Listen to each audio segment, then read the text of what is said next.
Masjid hari ini sudah keren, ada yang granit, ada yang marmer dan sebagainya. Bahkan sudah marmer kita masih bawa sejadah masing-masing. Berbeda dengan Masjid Rasulullah SAW. Masjid Rasulullah itu tanah liat dan bahkan tidak beratap.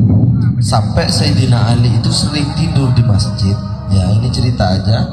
Sayyidina Ali sering tidur di masjid, dibangunkan, akhirnya punggungnya itu penuh dengan tanah.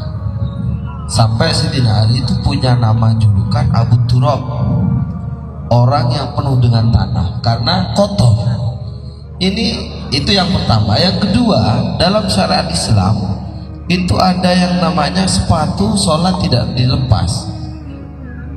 Artinya orang yang berwudu lengkap, ya, setelah wudu pakai sepatu yang menutupi mata kaki. Dalam perjalanan Anda sholat itu wudu 3 hari 3 malam tanpa lepas sepatu, itu sah.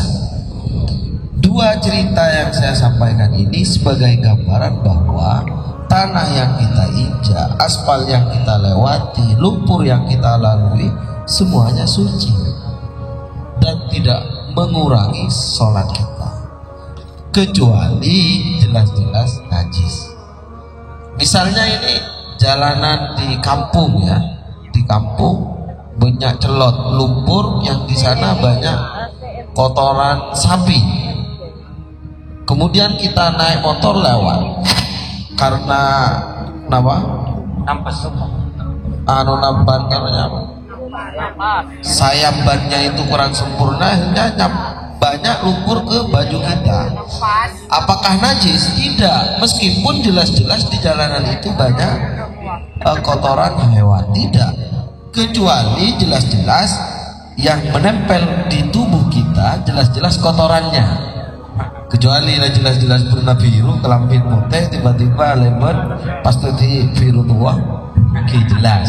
Selama tidak nyata, maka semuanya tetap suci.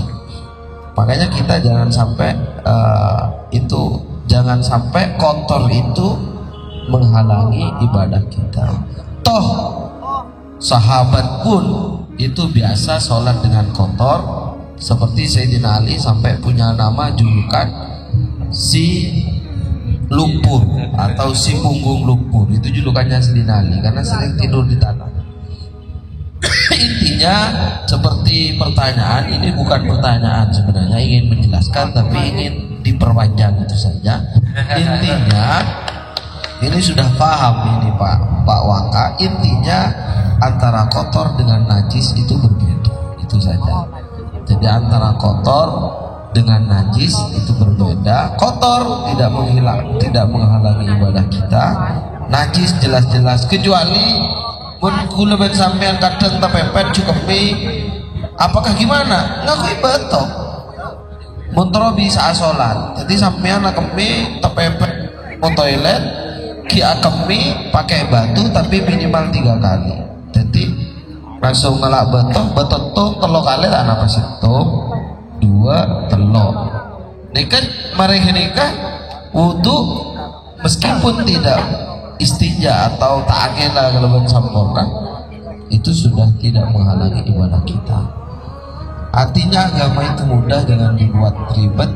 Sesuai slogan Rasulullah, bu'istu bil hanifiyatis samhah, aku diutus membawa agama yang mudah dan disukai. Kalau orang yang bikin agama ini buat, ya mungkin karena pemahamannya yang kurang luas, itu saja.